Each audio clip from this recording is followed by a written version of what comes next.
Hey guys, it's Monty and Tanita from MexitPlans and MexPat Experience. Today is our 1-year anniversary in Mexico. Can't believe it's already been a year. And so we thought we'd do a joint collaboration video together just to kind of give you an idea of what went well in our MexitPlan and what we learned throughout this entire last year. I know it's been a whole year that we moved down here. We haven't been here consistently the full year. We got here October 15th of last year. We spent the first month in Centro, as you may have seen from the blog or what have you. We only spent the month in Centro because we quickly realized that Centro wasn't as easily to walk around and that kind of thing with the toddler. So we ended up getting a place in the north of Merida, which is Benito Juarez. We spent the remaining time from November to March or November to April basically there. During that time, we got really antsy at seeing all these cool places in the Benito Juarez, Monte Amos neighborhood, and we started looking at houses, which is a kind of a plus and a minus, I think, looking at houses. So we found a couple places that we liked, but then, you know, they weren't available, they got rented, they weren't, you know, wasn't in our time frame, and etc. So long story short, we ended up finding a place not far from Benito Juarez, which was one of our major goals for the first 6 months, was to actually find a place that we can do a long-term rental and not just an Airbnb. The first two places we had, we actually did an Airbnb. So our number one goal in that first 6 months was to find a place that we can rent long-term. When we were looking for places, we didn't want to find, we wanted a place that was furnished already because we didn't want to start accumulating furniture yet. However, we came up on this wonderful opportunity. One of our friends who we met decided to move back to the States, and she was selling everything within the next 2 or 3 days. And so we went in, saw a couple things, we were like, okay, we'll take it. And then from that point forward, we were like, okay, now we need to find a place that's unfurnished.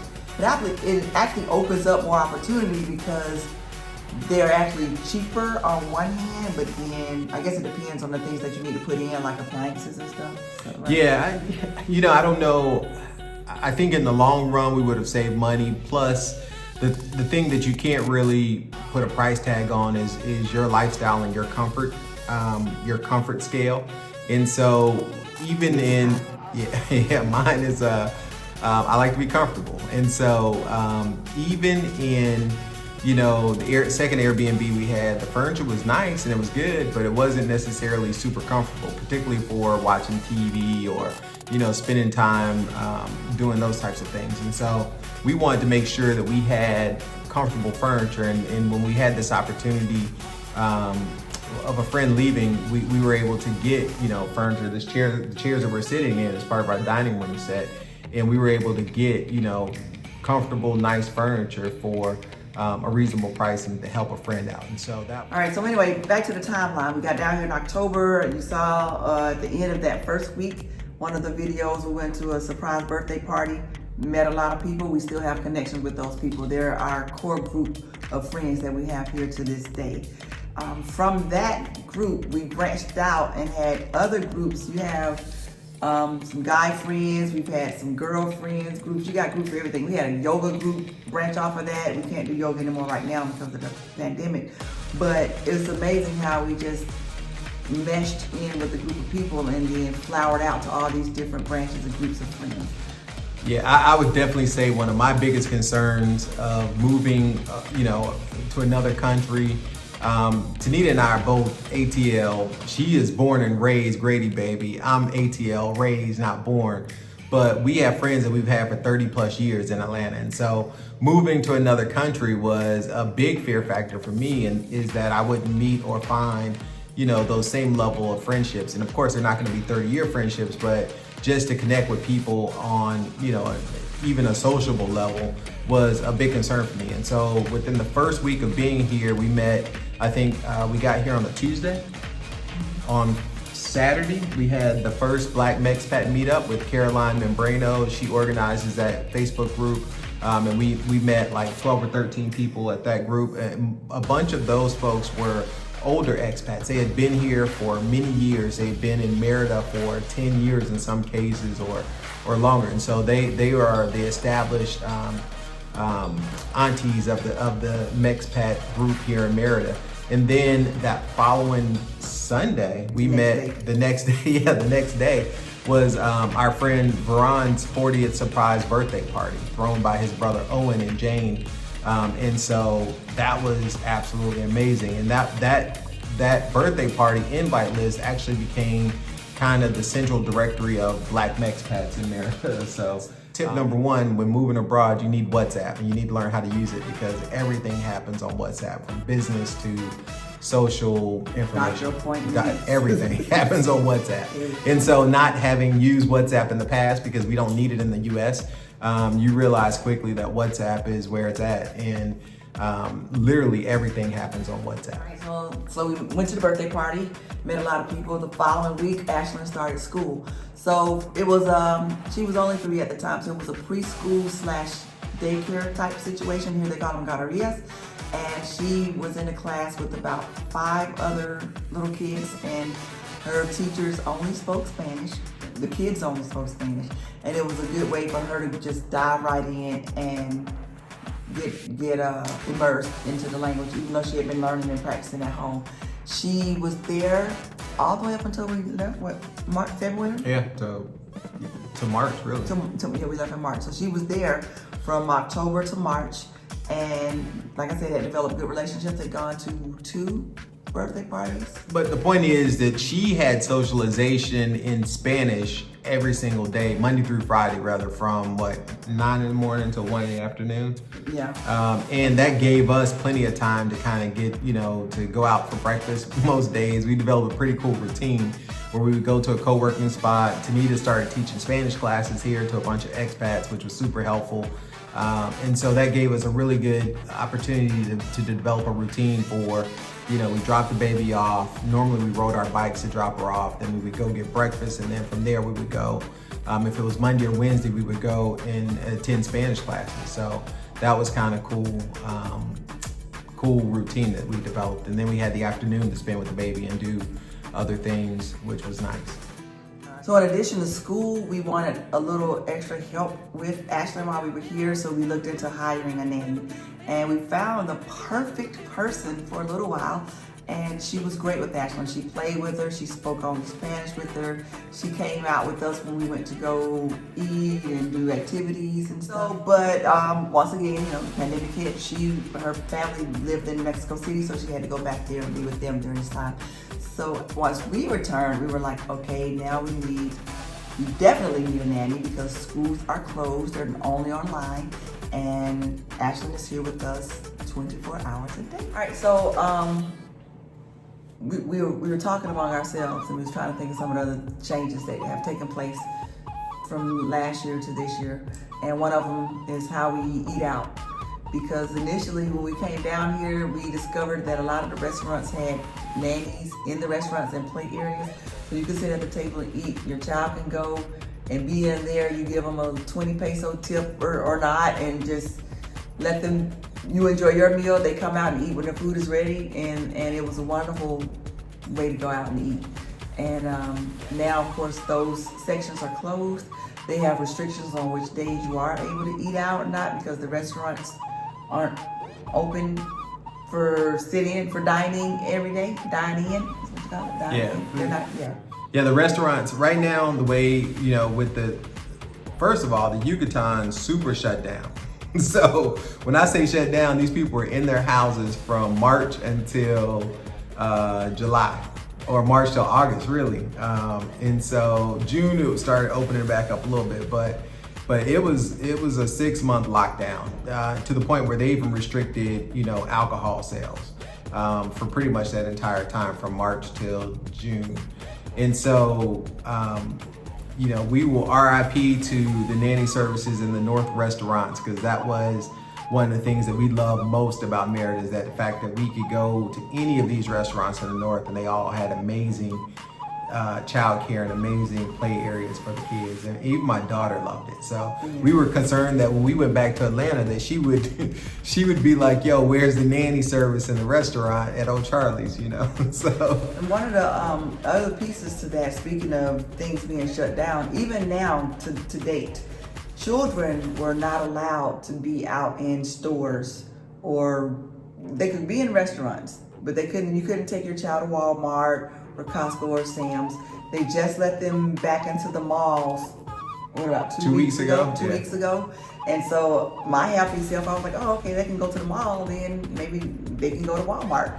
I go to Walmart, Ashley with me, she has her mask on, I have my mask on, and like, no children allowed under 12. Like, okay, so I can imagine how that can be problematic for those people that are here, single mothers, no nanny, single fathers. There's a lot of people here traveling that it's just them and their kids, and so they still have an issue on their hands, right? Even now, in certain places they're not allowed to go. And did you hear about the slow food market? A woman got turned away with her kids. The slow food market is actually outside. It's an outside market, and she couldn't go. They told them and they said leave. Yeah, so that's crazy. It's, you know, the thing that we like about, or the thing that I personally like about the Yucatan, and one of the reasons I came back early is that they're taking COVID super seriously here. So you can't leave your house without a mask. In some cases, even, you know, before the family got here, people were driving with their mask on, which is a little extra, but it, you know, whatever works, right? Whenever you leave your house, you got to have a mask on. The second thing that you have to do is, in any business that you go to, whether it's a restaurant, a store, or whatever, in some cases like a shopping center that might include a Walmart, they take your temperature, they sanitize your hands, and they make you step on a sanitizing mat to sanitize your shoes. Then when you get to Walmart in the same shopping center, they take your temperature, they sanitize your hands, and you step on the sanitizing mat. For every single store. In a mall, you do that for every single store you go into in the mall. So you're sanitizing and wiping your feet and getting your temperature checked 1,000 times if you go out and shop in a given day. And so, but the key is that everybody here is in it together. No one's complaining about wearing their mask. And, you know, they're just doing what they have to do to keep the economy rolling and to get back to work, because they were locked down for 6 months. And so another change, I mean, and these changes, I'm sure they're taking place all over the world, but when we came this time last year, everybody in the area, they were gearing up for one of the major holidays in Mexico, El Dia de Muertos. And that's November 1st, is celebrated November 1st and 2nd. And then they even celebrate Halloween here too, which is October 31st. And there were decorations everywhere. The malls had big, I guess, decorations and Catarinas and set up in there. You can go and take a picture with a skeleton background or some graveyard background, stuff like that. And you don't feel that presence here now. A lot of the activities that were scheduled have been canceled. And if you've been to my Instagram, you've seen there's some pretty cool pictures that we were able to get from that event, but it was thick with people. It was definly a super spreader. Shoulder to shoulder, chest to butt, whatever. It was tight. Head to chest, because the people here are really short. But it was tight. They've canceled all social events, and you know, one of the things that we love about Merida last year, particularly, is that every single weekend there was a free concert, free festival, some type of event where, you know, they would shut the streets in Centro and they'd have restaurants people eating out on the streets. Every Sunday we had the BC Ruta, which was, they would close down the main street, which is Paseo de Montejo, and allow people to ride their bikes for a couple hours every Sunday morning. So those types of things are special, and because of the pandemic, what the government has done, which is awesome, is they've redirected that money to help people subsidize their utility bill. So they subsidize your electric bill, they subsidize your water bill, because people have been in their houses for so long. And so the thing that did happen during that time, Christmas. And for Christmas, we got a chance to have some great visitors. Our kids, our adult kids, our parents, and our friends, our brothers and sisters. And so we had, what was it, 12 of us total? 11. 11? Why was it a 9 No. number?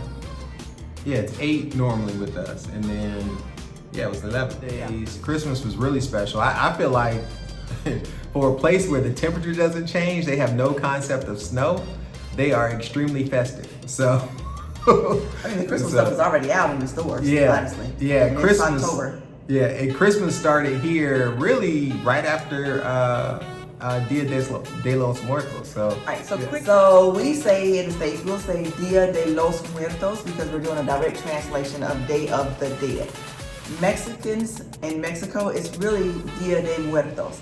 So sometimes when we're saying it, we may get tripped up because it's like we're leaving the los out. Sometimes we put the los in, so we're like, no, it's Dia de Muertos.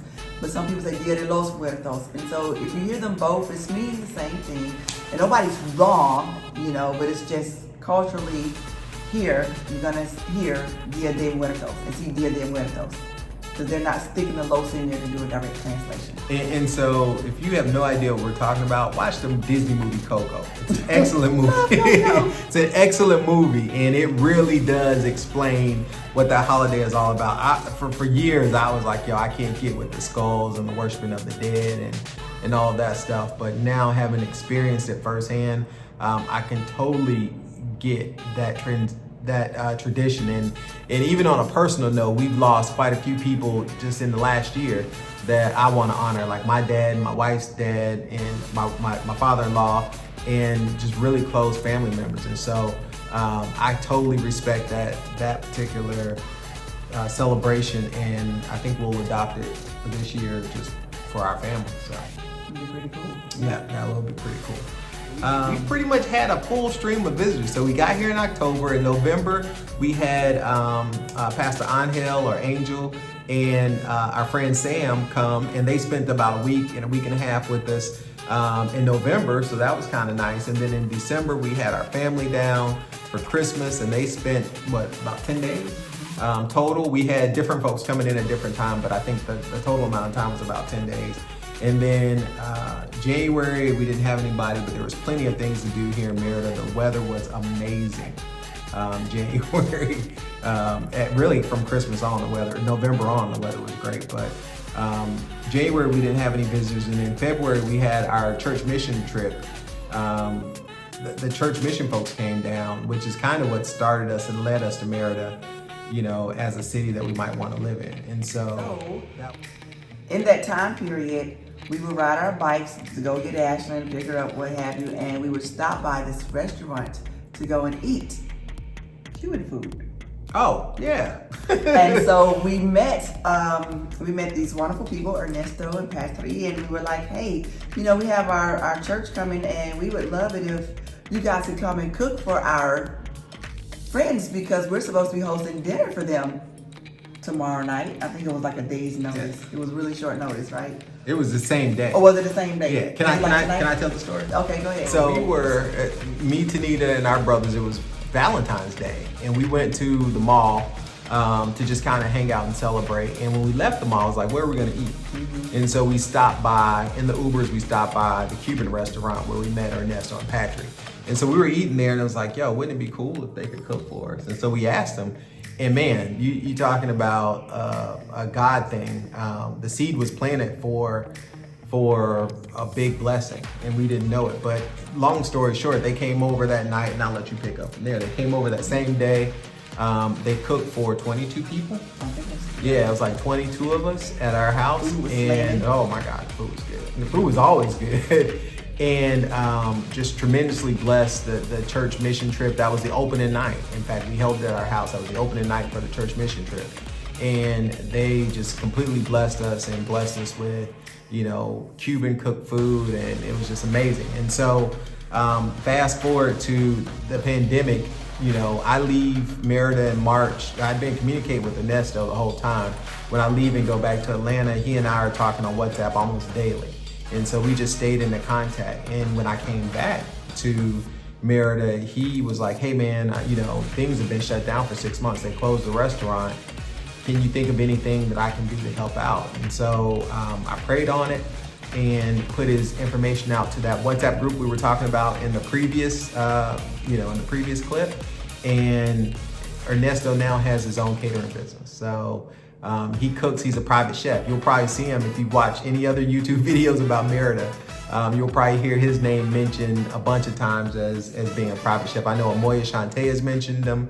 She did a whole video with him. Yeah, and she did a whole, Veron has mentioned him. So I know he's going to do some stuff for some other folks that we know. They're also on YouTube. So you'll probably see his work. But the coolest thing, and I had no idea, is that Ernesto was a chef in Cuba for many, many years. And so he is legit the man. And if you are in Merida and you want to taste good Cuban food, don't hesitate to reach out to Ernesto. We'll figure out how to get you his contact information if you're interested. But that's one of the coolest things. I think one of the nicest relationships we've built since being in here is Ernesto and Patrick. We met them and they were just over to the house last night actually. so singing karaoke. So it's kind of cool to meet friends that are just truly authentic, and that's a great, you know. So one of the things I think we thought we were going to do more of in that first year was kind of travel to neighboring places. We actually had anticipated going to Guadalajara to see some of our family that's in Guadalajara, but we didn't make it because of the pandemic. And time kind of gets away from here too. Really. Oh yeah. Like we said earlier, every weekend there was something to do in Merida, so we didn't necessarily feel the need to leave. It was like, oh my God, we need something to do this weekend. It's like, oh, this is what's going on. We're going to do this, or so and so is doing this, and we're going to do that. So we socialized way more in this last year than we probably did in the last 24 years. Oh no, don't say that. I'm saying, I mean, we never had a year where we went out and did stuff every weekend. Yeah, you're right. So we definitely, I mean, there was never, and literally since the time we got here in October through March, pretty much every weekend we did something. And during the week, in some cases, we did something. Yeah. For instance, every Friday, Ashlyn would love to go to Mercado 60 and dance salsa. Like, she was a regular at Mercado 60, which is kind of like Atlantic Station type. Nah, you can't. Nah, it's not. I can't compare it. Yeah, it's an open air place with music, live music, and food and bars. Locals and tourists alike. It's just really. It was really dope. And every week she was there dancing salsa pretty much on Friday nights until bedtime. And so, you know, we planned to go a lot of places. In fact, we didn't even visit a cenote until this year here in the Yucatan. And that's like one of the biggest things to do. We didn't really go to the beach a lot. We went in December. Yeah, when the family was here to Progreso. Did we go again? We went to Sisal. We went to Sisal. So we went to the beach twice. But that was a mistake. We didn't even plan on going to Sisal. Oh, well, I know, yeah. We that was a Saturday we got up and we were like, hey, let's just go on an adventure. We was exploring. We did the yeah, that was, there's a blog post about that, traveling throughout Merida, or traveling throughout the Yucatan, how to make it happen. But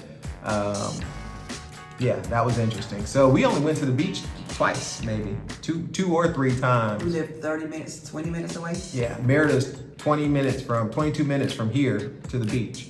And so we only went twice. Since we've been back, we've done all-inclusive hotels at the beach. We've done, the beaches are actually still closed. It's October 15th and the beaches are closed, but we've been to two cenotes, which were outstanding, like absolutely amazing experiences. And so, yeah, we didn't travel as much. We did make it, now that we have a car, one of the biggest things about living on the Yucatan Peninsula, there's two states. There's Quintana Roo and then there's the state of Yucatan. And Quintana Roo seems so far. Cancun, Playa del Carmen. We did go to Campeche. We went to Campeche. We went to Campeche, yeah. We went to the next state over, which I guess is still a part of the Yucatan Peninsula. But Quintana Roo seemed so far, and so we didn't, really venture over there much while we were here. But now that we have a car, we've been to Acamal for vacation back in June, and that was only a 3-hour drive with our car. So that was because you met us there. We flew down there. Yeah, but I drove over. But I guess what I'm saying is... But that wasn't like us going on a trip over to... No, well, I drove over and it was only a 3-hour trip, and so it's not a bad drive to go from here to Cancun if you're driving. If you're on a bus, it's like 4 to 5 hours. So in a car, it's only 3 hours. So that's kind of cool. I mean, if you think about it, you can't get to Savannah from Atlanta in 3 hours. And so... Campeche, you'd be closer to you. Yeah, Campeche's only like 2 hours, or an hour and a half probably by car. But to be able to get to the Caribbean, we're on the Gulf, 20 minutes from the Gulf, but to be able to get, in 3 hours to the Caribbean is pretty amazing. So. Speaking of Gulf and Caribbean, we did endure our general area having a hurricane. We've gone through, we missed Cristobal, which came through and flooded everything. That happened in March while we were gone. And then when we got back, recently, or 2 weeks ago, we had Tropical Storm Gamma that came through and rained for 5 straight days. And then we had Hurricane Delta that came through. It went through Cancun right after, well, it landed in Puerto Morelos, and it kind of went across the land and out the other side into the Gulf. But it rained on us for almost a week straight. Several days. Yeah. But it was interesting to see the hurricane prep here because we haven't experienced it like that back at home in Georgia. For us, I equate it to if they tell us it's going to snow in Georgia. Yeah. Everybody goes out, buy all the bread and the milk and everything and get your generators and stuff. That's kind of what happened here. Yeah. For the preparation for the impending hurricane that was going to take place. Yeah, so last Tuesday I was doing an interview, the Adventures with Lucy from Merida Tours, and she's like, oh yeah, by the way, there's a hurricane coming and we should probably leave. So she gave me the heads up. We left we did the interview and we left the co-working space that we were at, which was one of the coolest things we found last year was our co-working spot, Connection 60 here in Merida. Yeah. Outstanding, the dopest co-working place I've ever been to. But anyhow, so we left the co-working spot and she went home, I went to Walmart and a bunch of other places trying to find stuff. The line was wrapped around the building. And as Tanita said, people were in there buying up everything. Now, I suspect that a big part of that was probably due to everybody being locked down for 6 months with you're like, no one gonna be caught short this time. And they didn't buy a lot of alcohol, which was interesting. They stopped the sales that day, didn't they? They did. The governor implemented the dry law. It's amazing, dry law today. Yeah. Tomorrow you can go back. Yeah, he implemented the dry law, which has a whole lot of different, there's a lot of different reasons why there's a dry law. It happens to do with domestic violence and the fact that people drink a lot here in general, but the dry law happens and people lose it. Like if you, oh my God, we can't buy beer. Yeah, we can't buy alcohol for, and I get it, it was in effect, it was like prohibition for 6 months. So people really lost their minds. But one of I guess the biggest prep that we saw were glass. If you had glass, people taped up their windows. And I actually took a picture. I taped up one of our windows that I thought was probably vulnerable. And that was, other than buying headlamps and lights and food, I think I spent $500 on hurricane prep in one day, but and we didn't really use, most of that stuff. Most of it was food and groceries, which we didn't need, but we got it, and we've been through our first hurricane, so there you go. Hurricane, Ashton went outside, played in the rain. Yeah, so here's the thing is the hurricane was a lot less devastating than the tropical storm, I think. But one of the effects it did have was it flooded everything. And so there's a major underpass here that's like a thoroughfare in Merida that is currently flooded still. And some of the subdivisions that are out in the, big, massive concrete subdivisions, they're still flooded. Flooding here isn't super bad because the buildings are made of concrete and the floors are all tile.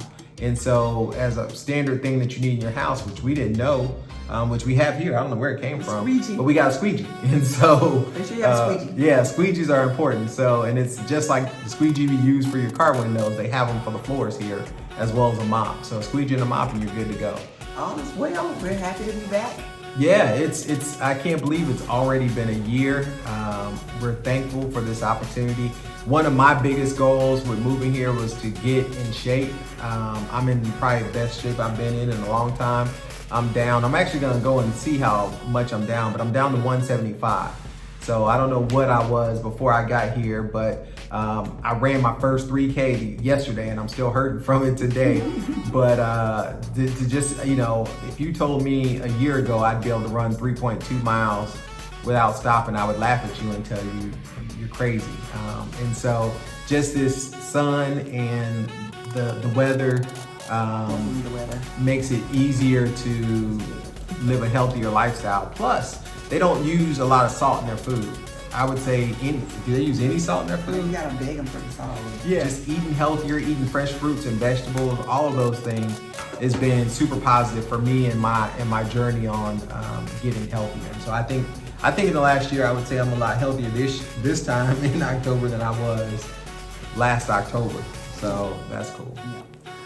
All right. Well, speaking of all those get-togethers, we got one coming up in about an hour, so I gotta go find some side items to put together. So okay, well, let's roll. Let's all right. shut this down. Hey, thank you guys for watching, and we hope you enjoyed this video of our review of what it's like to have lived in Merida for our Mexi anniversary. What do we call it? our Mexiversary. Our Mexiversary. Yeah. Kelly coined it. Kelly coined the Mexiversary, so we'll give Kelly a shout out. So it's our Mexiversary 1 year anniversary in Mexico. Mexiversary. You can see we're rocking.